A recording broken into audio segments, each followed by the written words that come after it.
Welcome to the Mama Needs a Moment podcast, and a special welcome to our Her Plus expert providers that are joining us for today's roundtable conversation on what is really happening to mom's skin. We're going to be talking about things such as sleep, stress, hormones, all the different things that affect skin throughout our lives.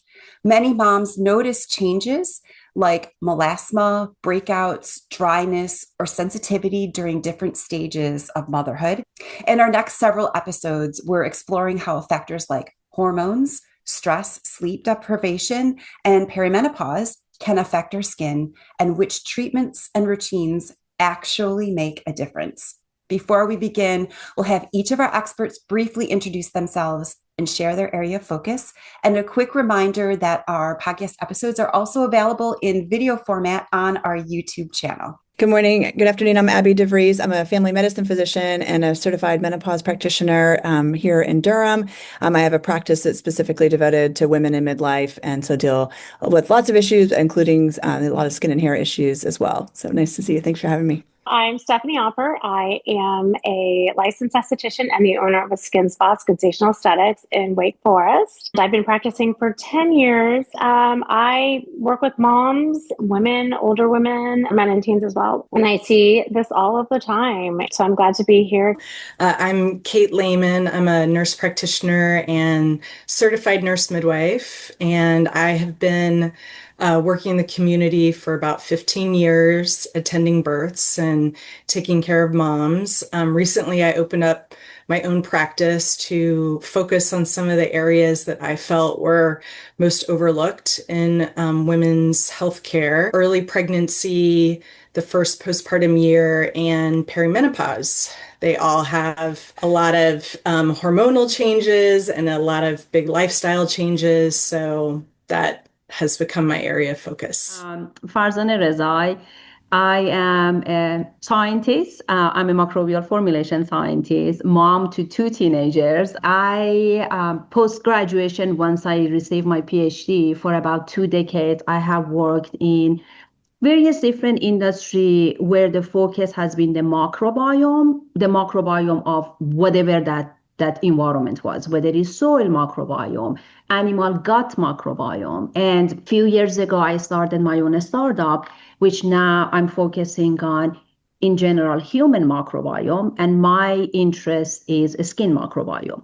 And learning from a skin microbiome, my background basically and my expertise is how to develop the biological product that actually helps that microbiome. Now, I have products that developed and launched last year. They are living probiotic-based skincare that focus on your microbiome. Really great to be here. Thanks. Thank you for having me. I'm impressed with this amazing group of women who's so smart. I have been a board certified dermatologist for about almost 20 years now. I used to work in academic medicine initially and opened up my own practice here in Cary about almost 4 years ago now, and just wanted to offer more of a boutique style approach, more customized to the patient, something where we could really offer what we wanted to our patients. And we see a wide range from little kids to older adults, skin cancers to cosmetics, and just really enjoy the work. And I love this group because one of the things that kind of I'm very passionate about is being that village for women. So I'm happy to be here. Thank you so much for having me here. So my name is Tiffany Webb. I am a licensed esthetician of 15 years now. And so in my journey in this industry, I have worked with, all different types of skin types, both men and women. I currently teach part-time at the Aveda Institute. And then I also have my own skincare studio, Stillness and Skin. And where there I focus mainly with working with women who are aging and in that kind of hormonal flux of perimenopause, menopausal skincare, but things that happen hormonally when you're pregnant that can also kind of throw a little bit of a kink in our typical skincare routines. So I'm just, again, happy to be here, super excited to chat with all these amazing women. There's one thing most moms have in common. It's that we are often running on less sleep and carrying a pretty significant mental load for the majority of our lives after having kids. Whether it's middle of the night wake ups or managing busy schedules or just constantly thinking about everyone else's needs, many moms also notice that during these particularly stressful or sleep deprived seasons, their skin changes too. There's more breakouts, more inflammation, or just looking tired no matter what products they try. I notice it a lot under my eyes. So, how do stress and sleep actually impact our skin? And what's happening in the body that causes all of the changes? Sleep is so vital for all of us, even, no matter at what point.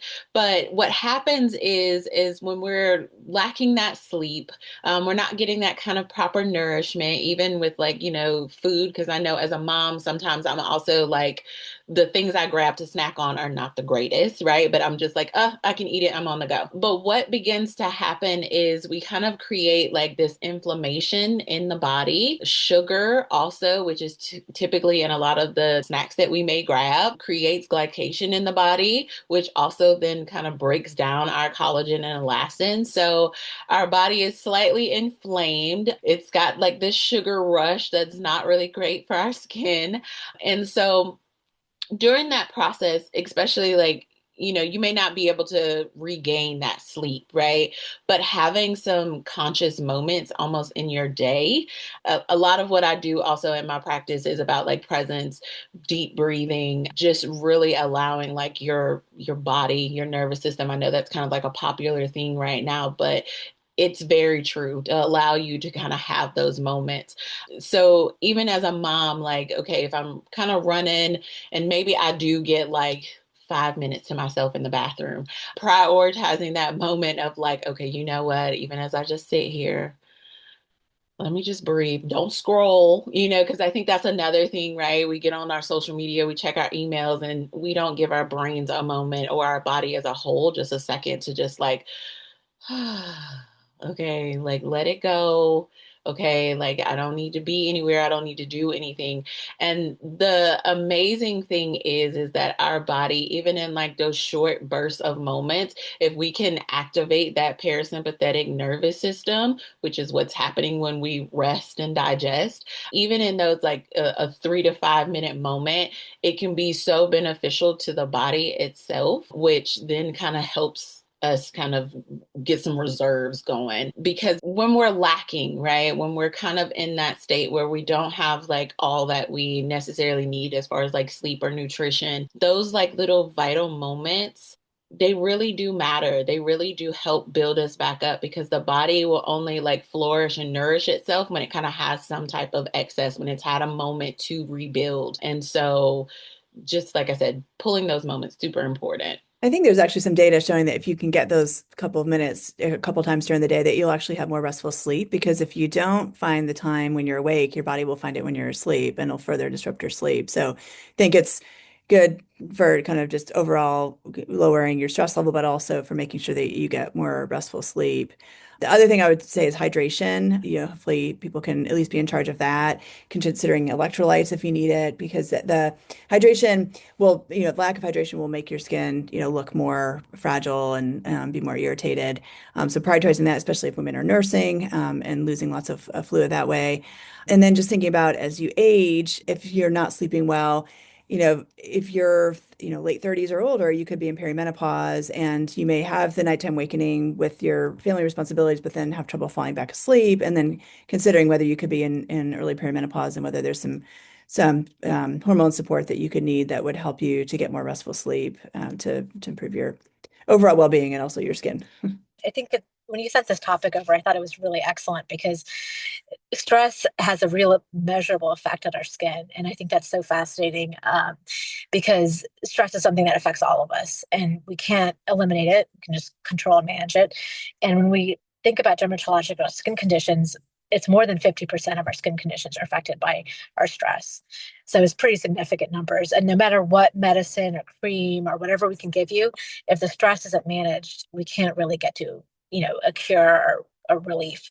So, cortisol in terms of like measurable effects, we know, which is a stress hormone, it's increased and it causes increased oil production or sebum production, which leads to exacerbation of your acne.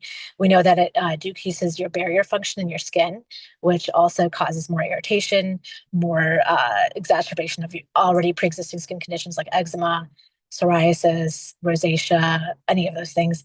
And also, most of all, that it breaks down collagen and elastin, which leads to the wrinkling, the sagging, all those things that we're trying to fight. So, stress management is so important. And I agree with what Tiffany said about, activating the parasympathetic nervous system. There's these vagus nerve stimulation exercises you can do, and they've actually been found to be really helpful. And I think now medicine is doing a little bit better with trying to be more holistic in our approach of treatments instead of saying, here's a prescription, do this. So I think there's better things coming. But I also want to say just about sleep, I think that's one of those things that often gets sacrificed for moms. And, there's our list of things to do is never ending. And so I think just really prioritizing your sleep is so important, and, maintaining a good sleep routine right before you go to bed, not going on your phone. We know that screens activate a wave in our brain that is not as relaxing as reading. So, as easy it is to pick up your phone and scroll, it's not a good way to fall asleep. And then also, if you sleep less than 5 hours, your skin is not able to enter something called recovery mode. And during recovery mode is when you have increased hydration of your skin, you have breakdown of cells that have abnormal mutations in them. So you're increasing your risk for skin cancer. So really that recovery mode that your skin needs to enter during sleep only happens if you're getting a good solid like 7 hours of sleep. And so that's really critical. Just thinking about all the phases in life. In my 20s, I, purposefully avoided sleep because I wanted to do fun things. And then you become a mom and you just regret like not getting the sleep that you needed. And then again, with teenagers and then in the perimenopause, biologically, you just have so many issues that interfere with your sleep. And when sleep is affected, your mood is affected, your executive function is affected.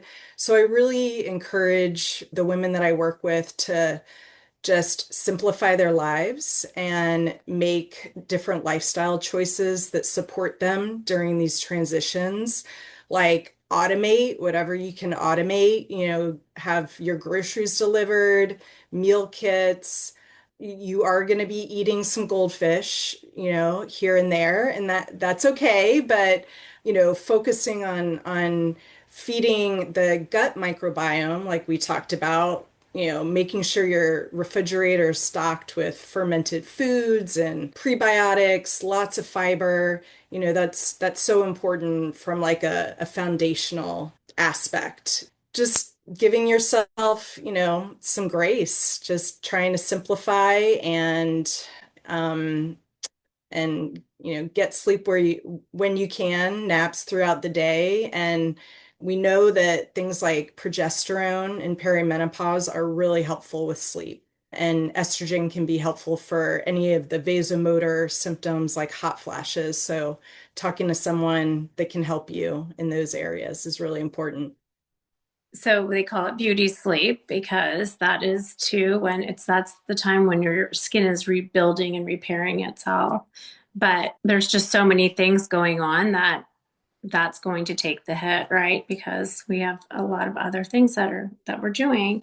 And so some things that I would say that you could do just to help with it while you're up, put a mask on, a hydrating mask. It's not going to be the cure, but it can help. It can help you feel better too inside, because I think a lot of this too, we really are hard on ourselves, and we're so worried about it all that just do some simple things like doing the breathing exercises, resetting that nervous system, because at the end of the day, all the stuff that is going on in your body from those extrinsic are causing the intrinsic. And so, trying to control that, but get a hydrating mask, sleep in it. You don't even have to take it off. Just do that.